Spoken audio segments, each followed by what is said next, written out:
Hey everyone, Ben Coomber Radio, episode part 2 of my interview with Nick Littlehales, the sport coach. No, I messed it up again. Nick, you're going to shoot me again. I messed it up the first time we did it. That's not a problem. Sport sleep coach. That's the one. That's it. So, on part 1 of the show, I introduced you to Nick, and he basically name dropped his way through his career in the sport industry of all the incredible people that he's worked with, which is amazing, fascinating to hear. But Nick told a great amount of kind of like stories and evolved his kind of thought process in the world of sleep. And I wanted to get him back for a part 2 to kind of get a few more tangibles out of the discussion, kind of more things where you can go away after today and implement some things that are going to affect things, and maybe go and check out some more specific areas of Nick's work. Nick, you happy with that strategy? Absolutely. Most people get my surname wrong, not the title of the company, because Littlehales is normally a bit difficult, but there you go. You got that right, at least. Well, it seems self-explanatory to me. It's just there's too many S's in the title. Yeah. But I'm not going to use that as an excuse. We kind of told loads of stories last time. Getting into tangibles, I wrote a ton of notes the last time I interviewed you, so I'm going to kind of pick off and go in a bit of a random tangent. When I was going through my education, early days of being a nutrition coach, I followed Paul Check a lot. And one of the things that they spoke about is grounding mattresses, or a sheet on a bed that had almost like a connection that you then plugged it into your socket and it grounded you to the earthing system of your kind of house. Have you ever seen information and things like that? Is there any research behind it? I mean, I don't use one anymore, but I'm wondering if I should whip it out again and plug it back in.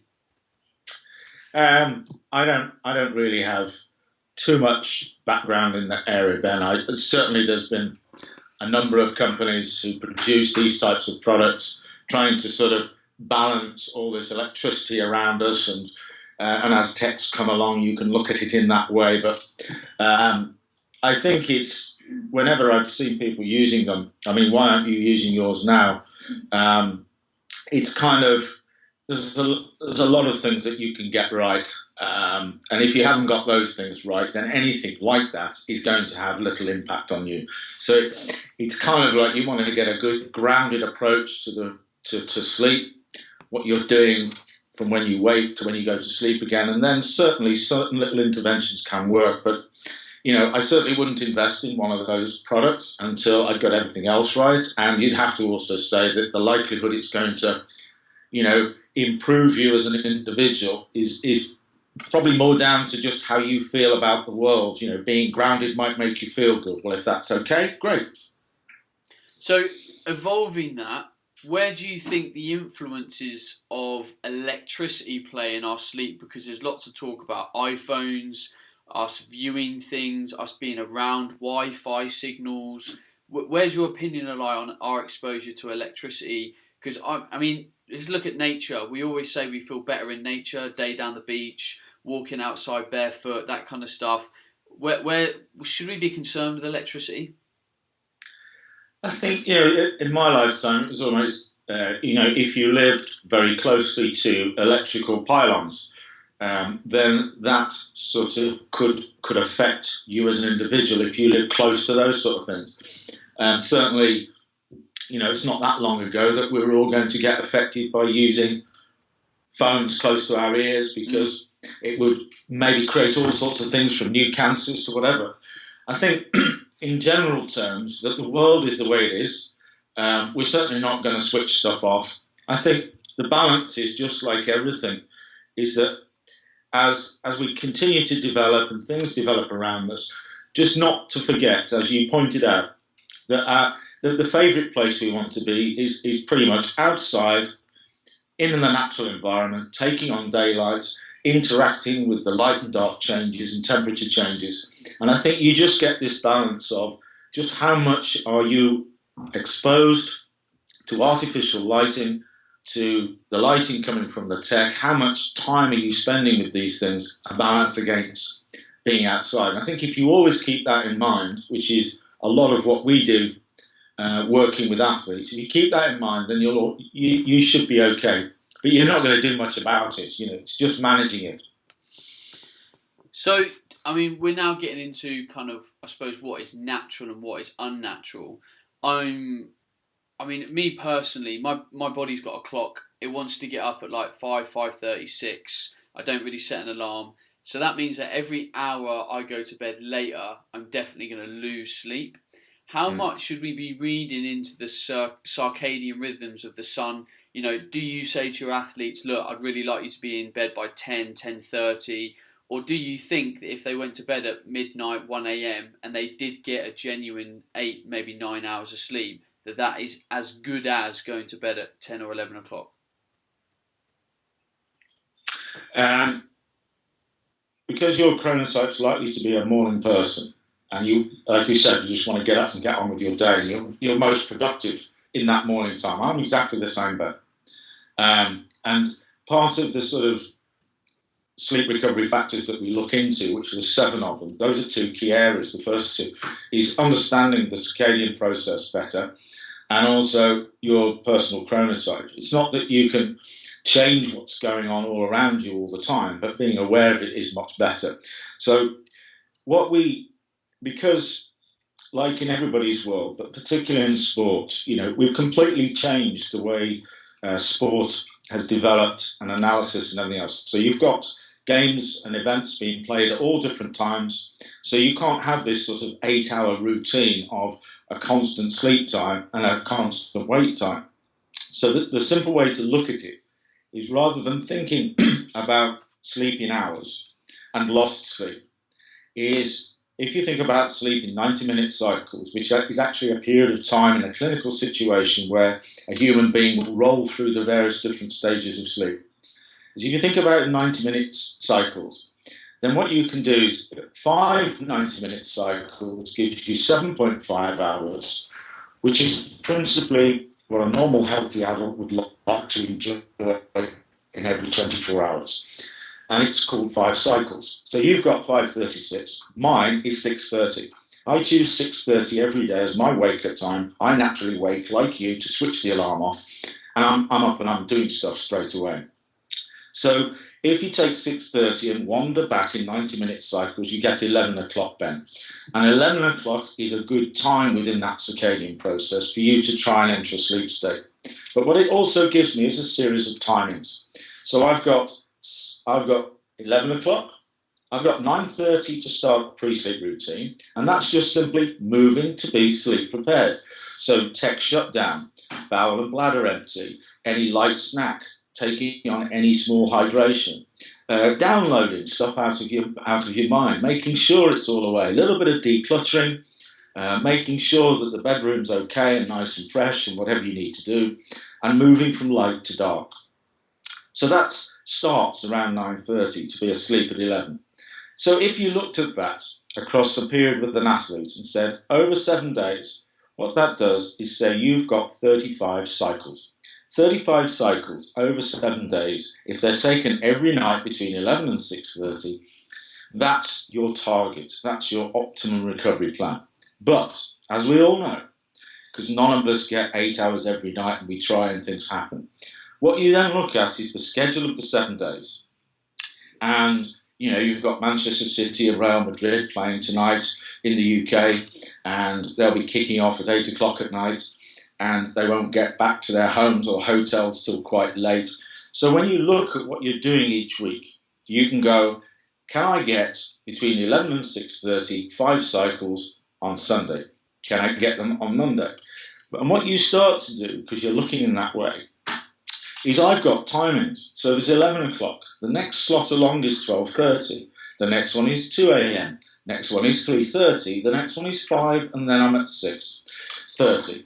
So what happens is, trying to give it some structure, is if, as I look at each day and say, well, I'm going to get up at 6:30 because circadian rhythms love a constant wake time. Mm-hmm. You get that into your system and you can really plan around it. If that's too flexible, like on days off and things like that, you just shove it all around and you don't care.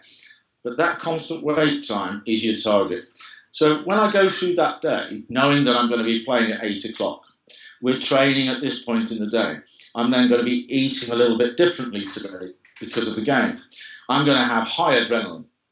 So going into a big game like that, I'm probably not going to get back into my home or hotel till maybe 1 or 2 o'clock in the morning. I'm going to be absolutely wired from the game, and I've got to try and sleep. So tonight, after that game, I'm probably targeting either 2 o'clock or 3:30 to go into a sleep state, go through till 6:30, wake up, and then the following day, which is likely to be a recovery day, I will add another 90-minute cycle between 1 and 3, which is the second natural sleep period, which is the siesta, that period there, where the urge and need to sleep clashes. And I could also think about a 30-minute controlled cycle. Those are the 2 periods, the classic nap, between 5 and 7, because that's another natural sleep period. So all you do is you start to look in at what's called a polyphasic approach, not a monophasic approach. And that is, rather than trying to put all your sleep recovery into the nocturnal period, you wander back to how our ancestors used to approach this by actually sleeping, maybe 2 or 3 times in a 24-hour period, using these slots to get that recovery. So over the course of 7 days, you can look at everything you're doing, and you can say 5 there, 4 there, 1 in the midday, 1 in the evening before a game. And if you look at it and say, well, at least I've got an opportunity to unlock maybe 28 to 30 cycles, because you're hardly ever going to achieve that 35 cycle optimized, is that as long as the schedule's releasing those opportunities, I can apply myself to it. And it's just, it's a big subject talking about how to plan it in, but that's how you do it. And it's so much easier when somebody asks you, are you sleeping okay? Yeah, I'm on a 30 cycle routine. Oh, that's good. I avoid 25 cycles, because if the schedule's pushing under too much pressure, I have to look at something I can do about it. So even from the coach's point of view, if I'm training the athletes to work on cycles rather than hours, the optimum is trying to release 35 cycles in a 7-day period with a benchmark of around 30, because most people try and get 8, but sometimes they get 6, and like you said, you get dizzy. And even people, when they say, I went to bed at a certain time, got up at a certain time, so I must have got 8 hours last night. When actually, if you put any wearable or monitoring device on it, they were coming out of sleep states all over the place, going to the toilet. They didn't get 8 hours at all. Mm. So it kind of puts a little bit more structure to it, and that's how we apply it to the coaches. Can look at what's happening during the course of that week or that period, that season, or that whole year, and they can go, right, we're releasing the opportunity for that athlete to get at least 30 cycles next week, and we're happy with that. And it's then down to the athlete to try and make it happen for them.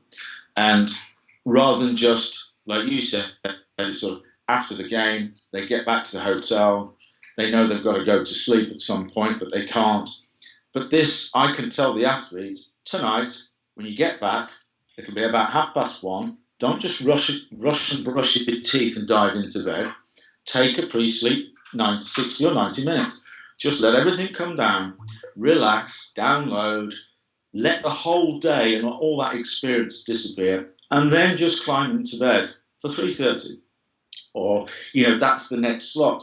And although it's not specific in that way, Ben, psychologically, you ask me what I'm doing, and I'm on a 5-cycle routine between 11 and 6:30. But I also use 12:32. If somebody asks me to be at a meeting or I've got to fly somewhere, I'll either wake at 5 or I'll wake at 3:30. And so what I'm doing is, by not having it random, I'm really trying to remain in a sort of rhythm and a pattern. And I don't get worried. And with athletes, things can just change during the day. It's all of us, isn't it? The sun comes out and we think, oh, let's go out tonight. You want to live your life to the full. You want to really push the boundaries all the time. So if I'm talking to you and I think tonight I plan to be in bed and asleep at 11 and get up at 6:30, you turn around to me and say, come on, Nick, let's go out for a run tonight. The weather's fantastic. Let's go for a bite to eat. or a plane gets delayed, whatever it might be, then immediately you say that to me, I think, right, I'm not going to get. It's 12:30 now. Tonight's going to be 12:30. What am I doing tomorrow? I'm in the office, so I can put a nap in 30 minutes or 90 minutes tomorrow afternoon. So immediately my sleep confidence is not about the hours I'm going to lose. I'm now really positive that I want to come and enjoy the evening with you. I'm not worried about getting back at maybe 11 o'clock because I'm just going to get in, relax, and be asleep for 12:30. I'll get 4 cycles till 6:30. I'll get up, but I've already planned in a little recovery slot tomorrow.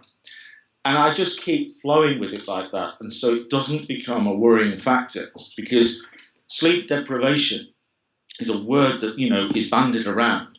But what does it actually mean? Can you actually catch up? How many hours did you lose, and how many hours have you got to catch up? In every 24-hour period, this circadian process is just rolling through them. So you can't turn around and go, I'm going to get 10 hours tonight and I'll be okay. Because you might spend 10 hours sleeping in a light sleep stage and not get any benefit from it at all. So it's much better to look at it that way, Bill. Fascinating. Okay, so talking about, I suppose, the pros and cons, I've heard a lot about polyphasic sleeping cycles. I know of many people that like to have specific slots in their work schedule that do that. They might go to bed early and get up at like 2 or 3 a.m, work for a couple of hours and then go back to bed. And I think it's a fascinating prospect. And quite often, especially when I was busy working on various different things, from being a practitioner and trying to build my business and stuff, I'd get up at 3 o'clock in the morning, work a couple of hours, maybe go to the gym, work through, and then have a little nap in the afternoon, like you said. But I've never found there was more. I've always thought there was more benefit by having or trying to get the solid 7 hours sleep that my body wants from 10:30 a.m. till 5.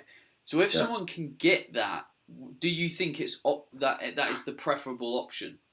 Yeah, like I say, you can't ignore the fact that as you move from your formative years into your early teens, into your late teens, all that's happening is your requirement to sleep for a certain amount of hours is diminishing. So it moves from the 14, 15 hours you need as an early teenager.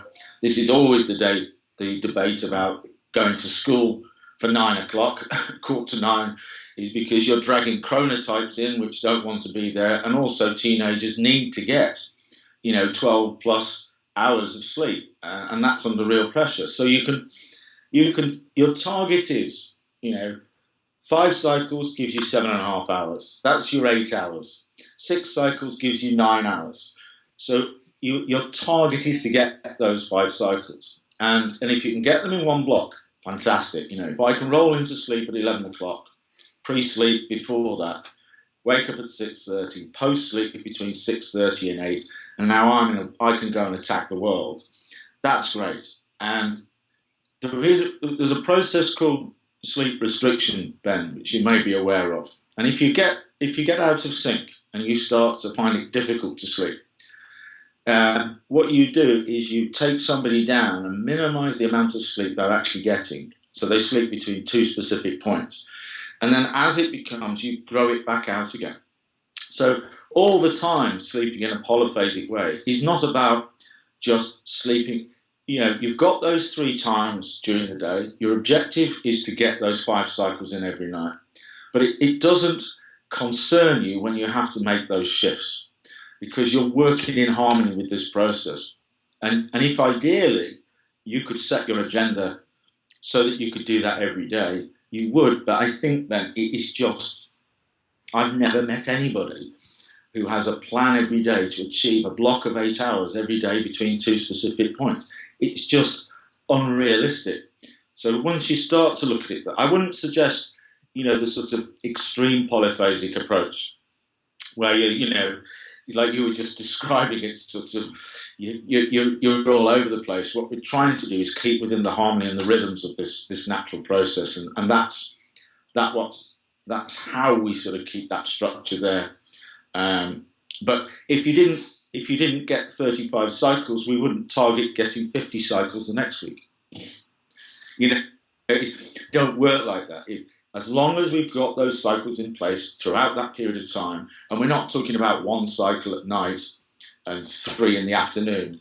It's just whatever we get from the night. If it's 3, if it's 4, fine. But then we balance it with 90 or 30 midday, and we keep that process going. Always trying to make sure that in any 7-day period, maybe at least 3 to 4 out of those periods, you're getting a full block.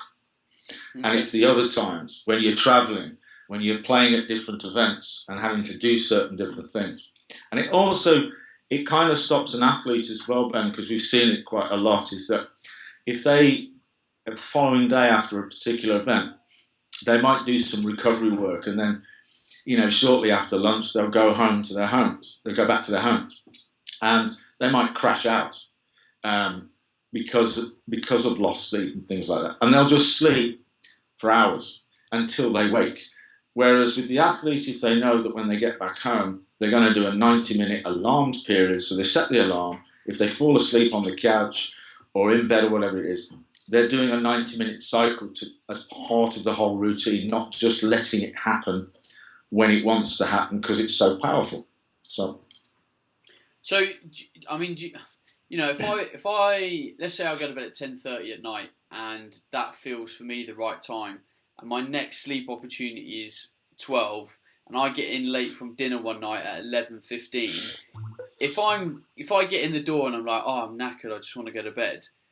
Do you think I should be waiting till midnight, or do you think I should go to bed because my body is just knackered and it wants to sleep? Actually, it may sound a bit weird, but that's what you should do. It's okay. Because what will happen is if you could watch somebody in a sleep state, they're all wired up and they're going through these brainwave patterns and shifts and stages. Is what you'll do is your head will hit the pillow. You'll sort of dive bomb into a deep sleep stage because you're absolutely, you're off your feet. Mm-hmm. You'll wander through a couple of 90-minute periods in a sort of deep sleep, REM, non-REM area because you're really tired. What will happen is then, as you start to sort of come out of that cycle and you're likely to start sticking in light sleep stages for a bit because you've had this kickstart of deep sleep, which is kind of unnatural because you were overtired. And then when you come out the back of that, you'll drop down into a normal process just when the sort of alarm clock's going to kick off. and most people who go to bed really tired cannot keep it going. They can't get through that block of sleep. They start wandering around in light sleep stages and they don't really get there.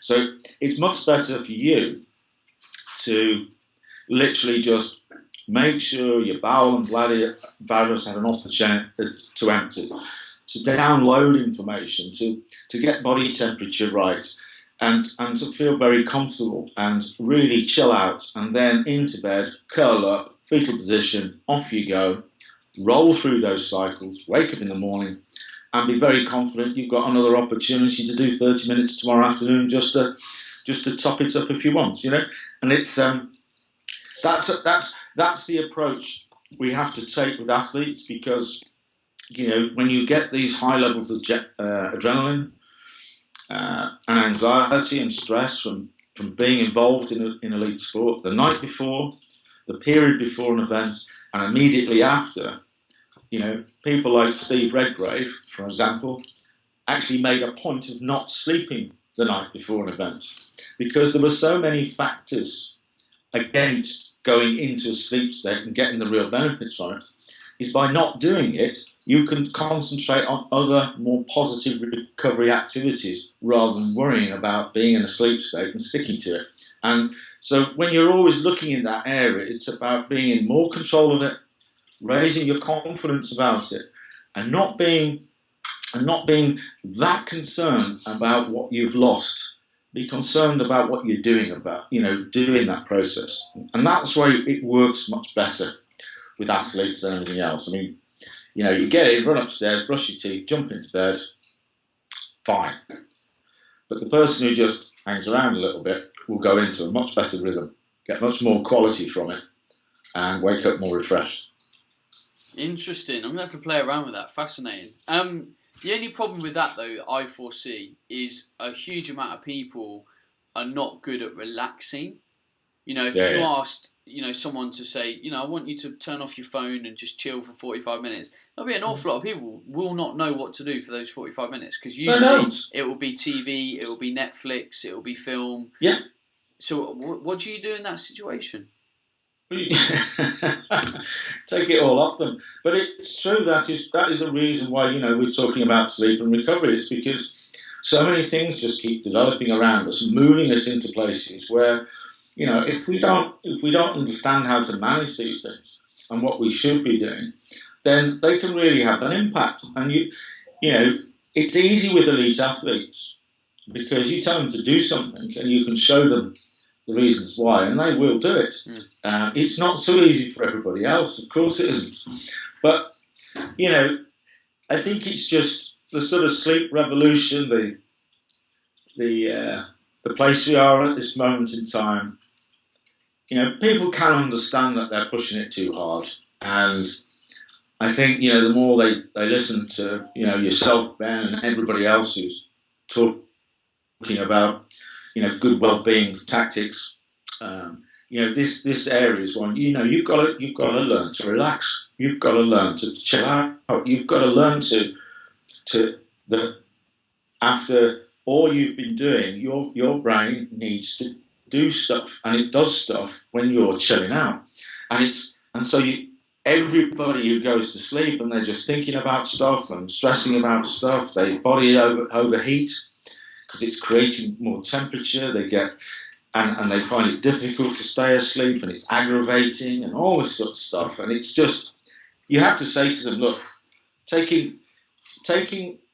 think of a pre-sleep routine as you've got to shut down, but you've got to have something in your head that's moving you from light to dark. You've got to get this process going, and you will benefit massively from the level of recovery that you get by doing that. And if you don't, it's just going to get worse. So, are there any ways that you usually recommend for someone during this kind of, we'll call it the 45 minutes before sleep? I quite often recommend reading a book, sometimes meditating, stretching, talking to a loved one. Is there anything else that you tend to recommend on top of the general? No, it's all the same stuff that people can access. You just find things that you need to be able to replicate these things wherever you are, because it's not just about being at home. So an athlete needs to be able to adopt a pre-sleep routine wherever they are, even if they're in Rio this summer in the accommodation village there. So it normally is something like that. Meditation has certainly become a real key factor, as you know about. So there's certain yoga routines. Sun salutation is one that I know one of my clients uses. It's just certain little calming, stretching exercises just to take you into a nice place. As well as just decluttering. It's a weird one to sort of people say, oh, you're a bit anal because you want everything in its place and labelled and all that sort of stuff. It's not. If you just by doing that process of just in your own home and environment, just relating to that's over there, this is here, I'll just put that back in there, just finish the dishwasher, empty the dishwasher, or clean that surface, or whatever it might be, or just, have a little read of a book or something like that, is all of that process can increase the levels of quality of sleep you get by enormous amounts, because you're just giving the brain that opportunity to put things in the right place. There's other, there's mind hacking stuff you can get now and download it onto your device. And it can be sounds, it can be all sorts of things that really have an effect. There's devices that you can put under your pillow that will actually trigger the right brainwave patterns for you to sleep better. But I think, at the end of the day, the first thing is that that if you're targeting 11 o'clock tonight to be in a sleep state, to wander through those cycles in a nice, relaxed, unregulated way, then around 9:30 you've got to start thinking about shutting tech down, doing things you don't normally do during the day, like you say, read a book, to relax and allow that process to come along. Not slamming a 3-hour film on. So it's just... Go on. I want to make sure we've got time to talk about kind of gadgets because I know we've talked about the general. There's obviously strategies, little tools, little hacks that you have. When we were talking before we went on air, you started to hold up a few sort of things that you like to use and stuff. Give us an idea of a couple of things that people can maybe go away and do a little bit of research themselves because there will be the geeks among us that will be like, well, I want to know some hacks. All right, okay. There's a little thing here, tiny little yellow thing. You see it? Yeah. You come across them before? It looks like something I'd put in my nose. Yeah. Oh, it is? Oh. So you ram it up there. Probably everybody's aware of breathe right strips. Yep. Little plaster across there, open up the passages. You can increase oxygen levels up to 40% by opening up the airways in there because we are, pretty much everybody is mouth breathers. So we breathe in and out through the mouth, and particularly in sport, it's common trying to drag air in. The one thing you need in a sleep state, remember when you're a little kid, you're on bed, you're breathing in and out through your nose, quietly and gently. So if you're mouth breathing, you get dry mouth, you can snore, you have to wait, you get up to hydrate, it disturbs sleep, partners and everybody. So it's not a good thing. So teaching yourself to nose breathe again is one of those things a lot of athletes, even if they're training, they'll have them in. Pre-sleep, 9:30, pop it up there, keep the lips closed, even if I'm still watching the end of a film, and just breathe in and out. It's amazing if you just ask all your listeners right now, just close your mouth and see what you have to do to get air into your nose. Most people will have to do it. Mm-hmm. It's not a natural thing to do. That happens to be, a lot of the professional cyclists use them. They happen to be called Rhinomed turbines, and they come in all sorts of different sizes. But yes, it's a product on one level, but it actually helps people nose breathe, which will help their sleep enormously if they do that when they're sleeping rather than mouth breathe. This is a bit more geeky, but it's natural. We keep mentioning light. Before you go into that, I just want to support the kind of argument for nose breathing because I had asthma as a kid, and I did the I did the Buteyko technique to solve my asthma, and it got rid of all my asthma. And I had it bad. I was on steroids, on all sorts, and now I'm a great nose breather. Big fan. Yeah, definitely. Brilliant. It's big stuff, and there's The Oxygen Advantage, which is a book which is all about Buteyko. Fantastic, because it's one of those things that we've shifted, as you know, Ben, and I think everybody, if they either take on a little technique or they get some help from a little product, it will change a lot of things in their lives as well as quality of sleep. And when you're talking about the sort of cycles and circadian rhythms, and we're all aware of, the blue light and devices and how much we get, and it triggers everything. One thing that I actually use, because it's techie, but it's natural. So what you can see is I've just got, if you can see that, you see the light coming out of there. Yeah. So this is called a human. Listening on audio, Nick's holding up what looks like a looks pair of like headphones. a nano-pad, whatever, little music device. Yeah. Just like the headphones I've got in now, and literally they just get popped into your ear.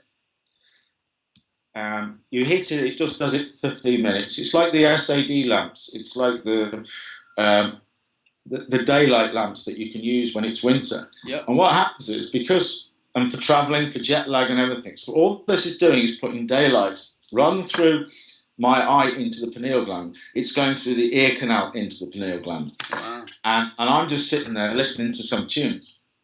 But what I'm doing is I'm getting this natural boost from making sure that serotonin level is at its best when I need it. So it's like a recovery tool. And, I'm talking to you now at, 1:45. We're right in the graveyard slot. We're right between 1 and 3. I'm a morning person, so I'm starting to drop. I could really be quite happy just sitting doing nothing. If I need to speak to you, then I'll just put this on for 15 minutes before I talk to you, and that'll just bring me up. It's like a nap. It's like that sort of process. It's called the human charger, and That's You know, cool. where you, eh? That's cool. It is cool because it's, you know, it's when you're trying to, you know, like you say, trying to get people to chill out and stuff like that. Sometimes you just have to. An elite athlete will know that when they're doing a lot of travelling, what this is doing is that using light to shift them back into time zones for jet lag and fatigue. It's great if you just feel a little bit, you know, during the course of the afternoon. You know, just like my colleagues in the office here, we've got daylight SAD lamps on our desk, so we'll just switch that on just to get a little boost, you know. And but this is great because it's so portable and it does exactly the same job, and it's a brilliant little piece of kit. So that's when I sort of, you know, oh, I'm not going to make 11 o'clock tonight. Oh, it's going to be 12:30. It might even be 2 o'clock. I get in. I don't just rush to bed because I'm going to have a recovery break tomorrow. So I might put a nap in between 1 and 3. I'll use this for 15 minutes before I speak to anybody in the afternoon. If I can't do it, I might use it between 5 and 7 just to give me a lift so I'm not falling asleep at 9 o'clock. You know what I mean? It's kind of, it starts to become a little trend, particularly when you start to move into the winter. Yeah. You know, when there's a lot of dark around. You know, this can be a key piece of kit. How much? So how much is one of those tools? About the rate is at the moment, but I think it's about $130 or something like that. Okay, that's not too bad. That's all right. No, it's not. It's not ridiculous. I mean, you know, when you just charge it up like you would your phone. You know, it's so portable and versatile, and so you can't. Some of these SAD lamps you can't take them over. They're a small device and everything else. But you know, even when I've done workshops midday for teams, you know, I've been up since, you know, coming out of the sleep state from 6, getting up at 6:30. I've been really active in the morning. So by the time it gets to lunchtime, and we all know that everybody in that room in front of me is going to be going, you know, they're going to be losing consciousness because it's that graveyard slot. You know, I'll actually have that on. That's in my pocket. These are in my ears, and they won't even notice. Yeah. You know, because it's so familiar to all of us, isn't it? Like I'm speaking to you now with these in my ears. It's just such a familiar. So am I taking a nap? Am I in recovery, or am I just listening to some tunes? Do you know what I mean? Yeah, awesome. So a lot of the things, if they're not intrusive, or they don't make it obvious to everybody else what you're doing, then they become a real benefit. You know, and that's a couple of things. I've got a really wacky one, but as long as you've got time. Yes. But that's it. Do you want to see it? Yeah, let's go. Right. Well, I'll go away and come back. I'm not going anywhere. I'll just take it out, okay? So for anyone that's listening on audio and wonders what's going on, we're filming it on video as well. So Nick's sort of obviously trying to bring up various things and holding them in front of me. So we're trying to do a good job of like explaining what's happening and that kind of stuff. And for people that aren't on video, he's now just put on a nice little pink jacket. So right. I'm not convinced what's going on, but it's very pink. He looks like a blancmange. Yeah. Right, I've actually got. It's called. It's a Volback. Right. It's this particular pink. It's a very bright pink, as you say, sweetie pink. And the reason for that, it's Baker Miller 618. Now that is a particular colour that, like meditate, it actually can reduce heart rate. It's been researched and everything else. When you're surrounded by this colour, it can bring you down. So without doing all that sort of techie stuff about it, in extreme sports, with some of my clients, they might get stuck somewhere where they need to get into a recovery position really, really quickly because of rescue services and things like that, and they can't carry stuff with them. So all that happens with this is totally designed. It's completely waterproof, so it's all the neoprene stuff. The 2 pockets at the front, which you can just about see, puts you into that recovery position straight away. They're not pockets for stuff. You can put your recovery mind hacking thing, popping it in there. with my earphones like that, straight into there. Yeah. And then as soon as I want to get into that particular position, I'll have to just, let me just do this another way around.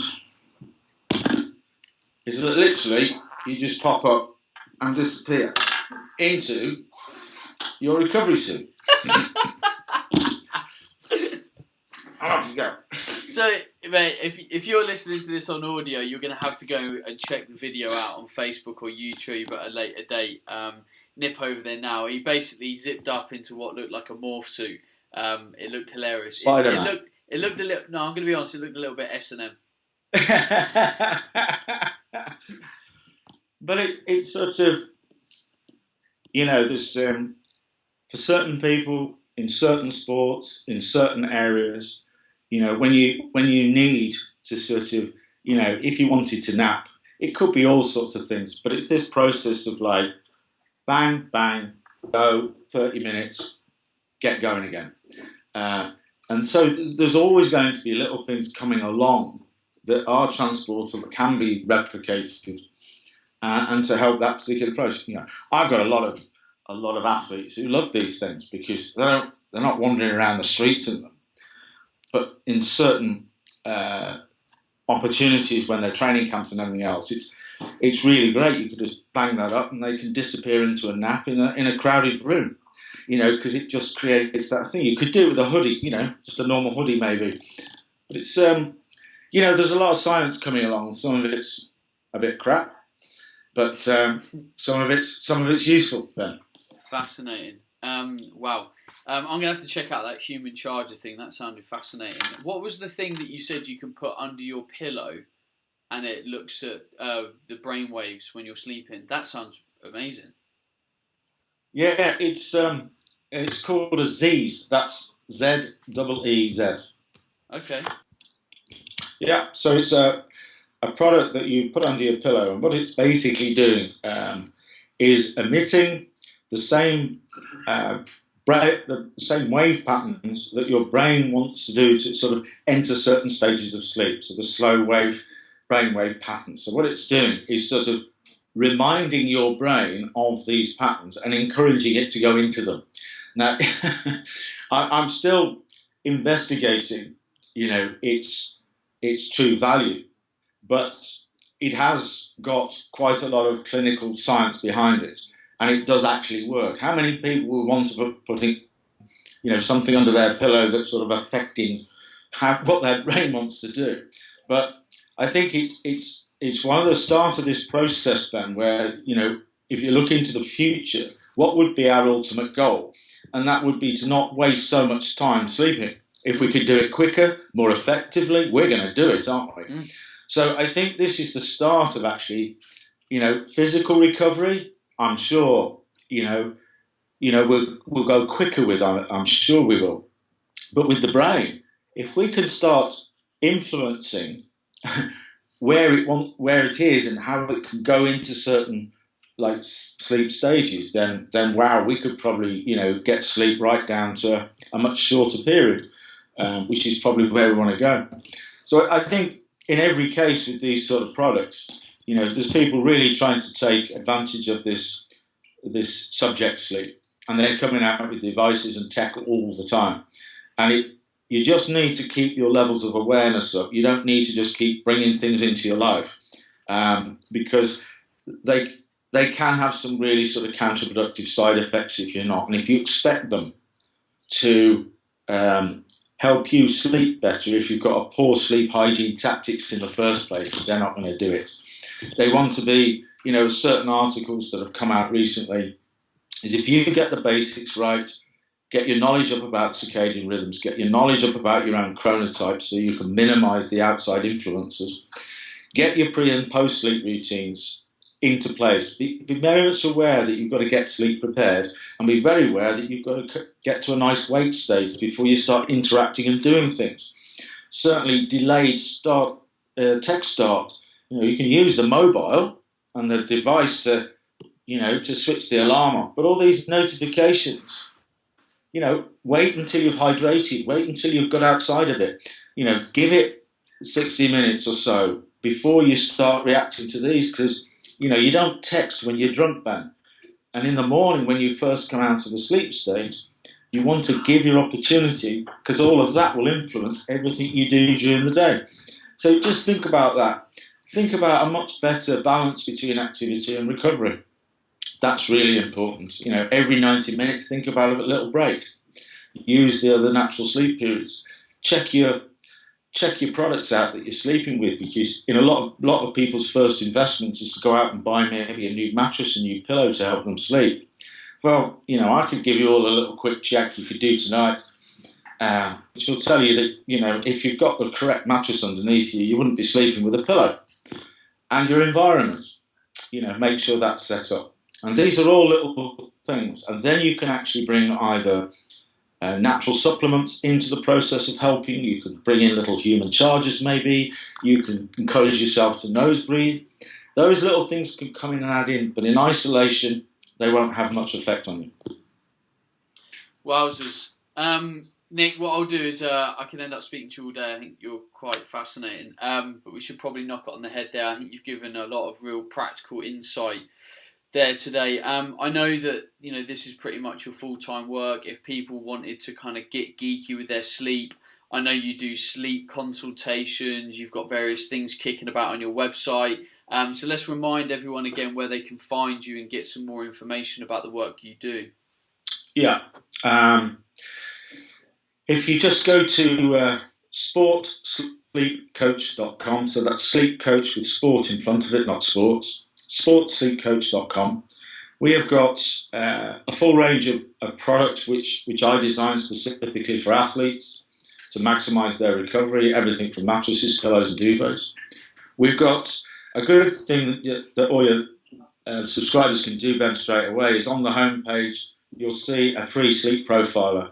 And that's a very quick thing somebody can do. It's completely free, 24 questions, yes or no's, and that will give you an evaluation of where you are in these key sleep recovery factors, 25%, 30%, whatever. So it'll start you thinking about the process in a simple way, and it's very quick. You can get a personal consultation, which is pretty much, it's a one hit. Don't need to know much more about it from that point on, which is the sleep profile consult. You'll complete a questionnaire, I will assess it, provide you with a report which covers everything, so you can now start to develop those little steps and changes in everything that you do, which will aggregate up. And we do team workshops and all sorts of things like that as well. There's always loads of information on the site because we're blogging all the time. And we've got an active Twitter feed at Sports Sleep Coach as well. And if you wanted, Ben, you could have a little code for your friends out there, so they could access all those services at a special rate, if that was something you'd like to offer them. Great, the microphone is yours. Do what you want. Well, we can activate a little code, maybe Ben C10. There we go. And that means if they do go in, whether it's coaching service, if they whether it's a product they'd like to buy, then if they put that code into the cart, then they will get your discount. And at the same time, I know it sounds, but we get inquiries every day, people just asking daft questions, serious questions, or just saying, I don't know what to do, can you advise us? And we provide a lot of advice without charge. We're communicating all the time, producing. So anybody, if they want to get in touch, most of it all drops onto my desk and my colleague Jess's desk. And, we're happy to advise anybody if they're interested in this process. And, like you, if you get it right, it can really be a life changer for a lot of people. Nick, I don't disagree. Sleep is the one thing that I have a massive passion for, with communicating to personal trainers and everyone that I teach. To talk about sleep a lot. I think it's the one thing you've got to really get right. So those resources, I think, for everyone are amazing. So you've heard it, everyone. Ben C10 will give you a code to get, I'm assuming, 10% off, which is the 10. I was going to make it 100. We'll make it 10, Ben. at sportsleepcoach.com. I'm going to do the sleep profile thing. It's something that I'm always trying to hack. Like you mentioned the Z's thing. If I can get my sleep to even be half an hour shorter, that means I've got 3 hours more productivity every week. Like, I'm going to take that every day of the week. So little things like that I would love to try and hack myself. But Nick, thank you very much for giving your time over these last 2 episodes of the podcast. Very generous. Not a problem. Very kind of you. And for everyone, look, just explore this. You have heard me talk loads about sleep. Go check out Nick's work, Sports Sleep Coach, on Twitter, sportsleepcoach.com. You've got a code, check it out, do the sleep profile, it's free, it's a no-brainer. There's obviously loads of blogs there, go check it out. And yeah, learn more about sleep, simple as that. Great. All right, Nick, well, thank you very much for your time. Everyone on the podcast, communicate with me and Nick. Maybe tag us in on Twitter. Maybe do the sleep profile and tell me and Nick what you got, what the score was, what you're going to do about it, what you're going to change. I like people to listen to this podcast and take action. There's no point all 20,000 of you sitting there just absorbing this information and letting it sort of half go into your head, letting it half permeate. Like, take action. Tag us on Twitter and say, I'm going to do this. I learnt this. This was fascinating. I've bought this. I've discovered this. Just let us know. It's interesting. It's nice to have that feedback. And if you've not yet left me a review on iTunes, please do me a massive favour and leave a review on iTunes. It helps more people discover the show and allows the show to build and this information to disseminate around the world. So, you've heard it all. Sleep, get it sorted, and I will see you on next week's podcast. Ciao. Hey everyone, Ben Coomber Radio, episode number, no idea, doing this advanced, who cares anyway, I know you don't care. So today, one of my favourite topics, we've talked about sleep before.